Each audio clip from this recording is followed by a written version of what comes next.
there! Happy Tuesday! Today we are going to talk about demo reels.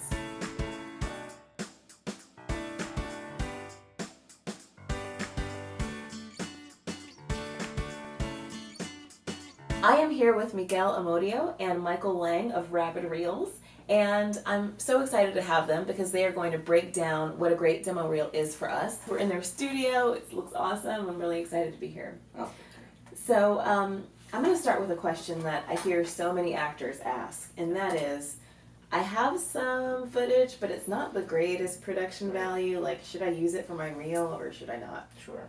I would say it really is dependent on sort of the quality of that footage in terms of if you really think it's something that is going to showcase you in a great light. Typically, I would say that if the audio is really sort of off the mark, you don't want to use it because if you can't hear it, Right. I will say that you can get away with a lot more if the image quality is not so great, but the audio is good. Okay. Because they need to be able to hear that you can actually do what you're here to do, which is act. Sure. I mean, at the end, something is better than nothing, but you just don't want your content to be distracting. As long as you can still gauge the performance and still gauge what's happening and the characters that are interacting with each other, then, Might be worth it. yeah, it's still Okay. worth it. Okay, cool. So should the ultimate goal be for actors to create a reel for each genre? Like, should I have a dramatic reel and a comedy reel, or should it all be together? I think it's really kind of open-ended.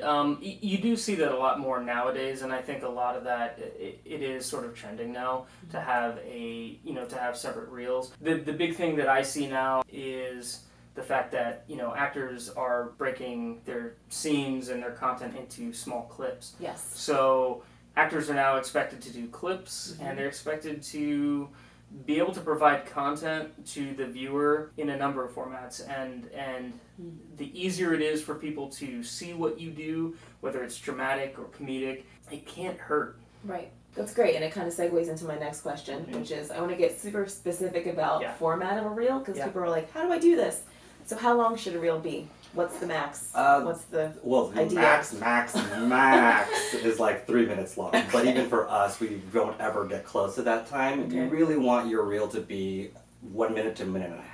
And that's really short. It's very, very short, but you have to understand that casting directors are watching hundreds of these on a day-to-day basis. And so if they're clicking on something and they're seeing a 5-minute timeline, they're just like, oh, okay, I'm done.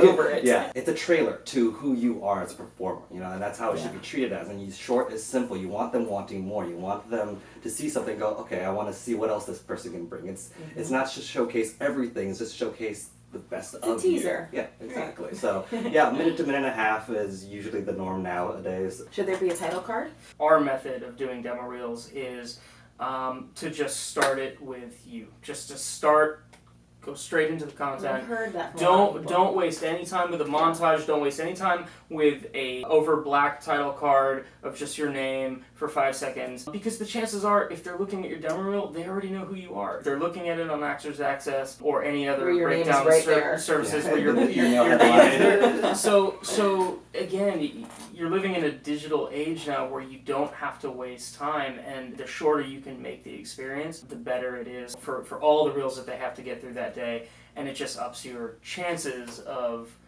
getting to that next step. What we like to do is to just open on your first clip and your name comes up in the lower left third or lower right third, wherever it looks best. Just sort of out of the way, but present, fades out. We're already watching your stuff. Yep. And then what we like to do is put a title card at the back end. Got it. So just like a really strong out, assuming they've made it all the way to the end. No more headshots. We don't use headshots. We don't do anything like that. We still get a lot of people that want that, but again, chances are, if they're looking at your reel, they've got your headshot. So how should actors order the scenes on a reel?